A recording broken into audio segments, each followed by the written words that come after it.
우리는 효도를 생각할 때 대단한 것을 떠올리는 경향이 있습니다.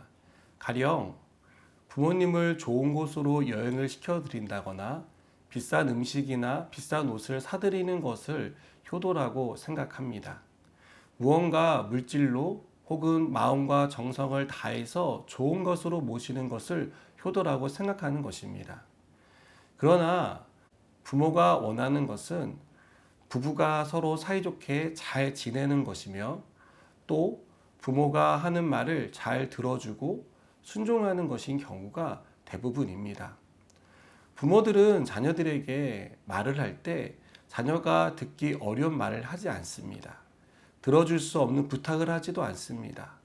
어떤 면에서는 삶을 살면서 경험한 제일 중요한 그리고 꼭 해야 할 것들에 대해서 말하는 경우가 많습니다.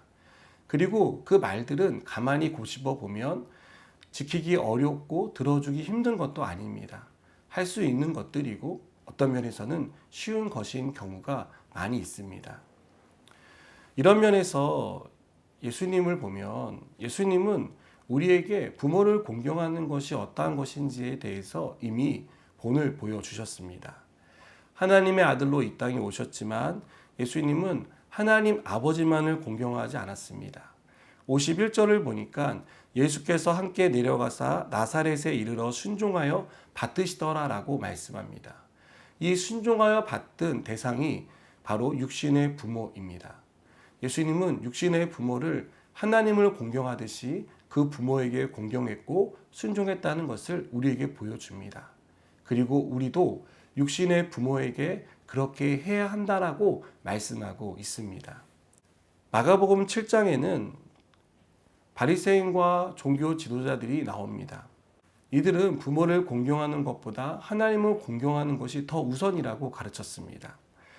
이들은 부모를 섬기며 드려야 할 것에 대해서 고르반, 즉 하나님께 드림이 되었다라고 하면 그 말 때문에 부모를 더 이상 공경해야 할 의무나 책임에서 벗어날 수 있다라고 가르쳤습니다. 이것은 성경이 말하는 부모 공경과는 거리가 멉니다. 하나님은 절대로 하나님만 공경하라고 말씀하지 않습니다. 육신의 부모를 하나님께서 세우신 그 부모를 공경할 것에 대해서 말씀하고 있습니다. 이것이 얼마나 중요했는지 하나님께서는 십계명에 분명하게 명시하셨습니다. 명령으로 주신 것이죠. 그것도 하나님에 대한 계명 다음으로 나오는 사람에 대한 계명, 그 중에 첫 번째로 내 부모를 공경하라고 명령하고 계십니다. 그리고 이 명령 뒤에는 부모 공경에 따른 복이 무엇인지에 대해서 서술하고 있습니다. 여러분, 신앙생활이란 하나님께 순종하는 것이면서 또한 육신의 부모에게 순종하는 것을 포함합니다. 예수님은 최고의 계명인 사랑에 대해서 말씀하실 때 하나님만 사랑하라고 말씀하지 않으셨습니다. 하나님을 사랑하고 이와 같이 내 이웃을 사랑하라고 명령하셨습니다. 마찬가지로 우리가 하나님을 공경해야 하는 것은 마땅한 것이고 또한 육신의 부모를 공경하는 것도 하나님을 공경하는 것처럼 마땅한 것이 되어야 합니다.